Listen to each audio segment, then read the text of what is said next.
नमस्कार, nannies Goan किचनमध्ये तुमचं खूप खूप स्वागत। एप्रिल आणि मे महिना म्हणजे प्रत्येकाच्या घरी कैरीचं लोणचं हे बनतंच। आपणही आज लोणचं बनवतोय, पण आपली आजची रेसिपी थोडीशी वेगळी आहे। अगदी झटपट बनणारं आणि अतिशय वेगळी चव असणारं असं हे कैरी आणि हिरव्या मिरचीचं लोणचं आपण आज बनवतोय। चला सुरू करूया। इथे मी 2 कैऱ्या घेतलेल्या आहेत आणि या 12 ते 15 मिरच्या घेतलेल्या आहेत। ह्या स्वच्छ धुवून त्याच्यातलं सगळं पाणी काढून घ्यायचं। तुम्ही थोडा वेळ धुवून फॅन खाली पण ठेवू शकता। आता याचे आपल्याला छोटे तुकडे करून घ्यायचे।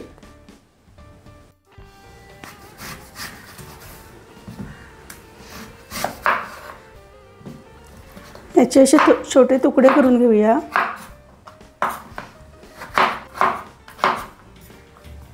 कैरी आपल्याला थोडीशी आंबट घ्यायची आहे, कारण आंबट कैरी घेतली तरच या लोणच्याची चव अगदी छान उतरते। आता मिरचीचे पण तुकडे करून घेते।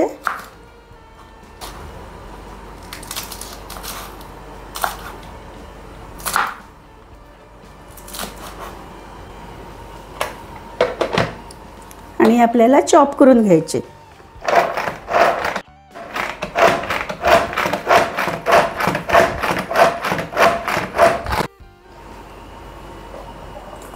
आता हे सगळे एका भांड्यात काढून घेते।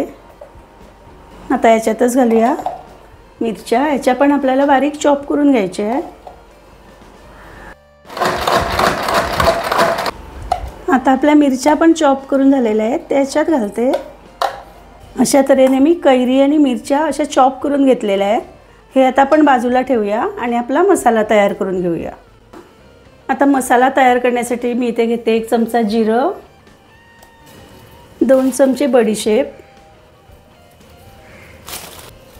1 चमचा मोहरी आणि पाऊण चमचा मेथी।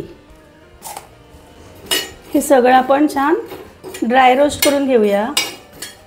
थोडेसे सगळे मसाले भाजले की आपण काढून घेऊया। आता हे सगळ्या मसाल्यांचा कलर थोडासा बदललेला आहे, सुगंध सुटलेला आहे। आता गॅस बंद करते आणि थोडेसे थंड झाले की मिक्सरमध्ये एकदम जाडसर आपल्याला हे वाटून घ्यायचे।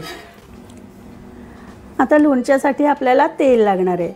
1 कपभर मी इथे मोहरीचं तेल घेतलेलं आहे। तुम्ही कुठलंही दुसरं तेल पण वापरू शकता, पण शक्य असेल तर मोहरीचंच तेल वापरा, कारण या तेलामुळेच या लोणच्याला एक खमंग चव येते। तेलातून धूर येईपर्यंत तापवून घ्यायचं आणि गॅस बंद करायचा। तेल थंड होईपर्यंत आपण इथे लोणचं तयार करून घेऊया।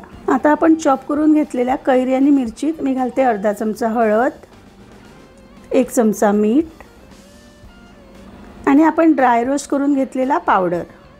सगळं छान एकजीव होईपर्यंत मिक्स करूया। इथे तेल थोडंसं कोमट झालेलं आहे। याच्यात घालते अर्धा चमचा बडीशेप, पाव चमचा मेथी आणि 1 चमचा हिंग आणि 1 मोठा चमचा मी इथे काश्मीरी लाल मिरची पावडर घालते। आता हे सगळं छान ढवळून लोणच्यात मिक्स करून घेऊया।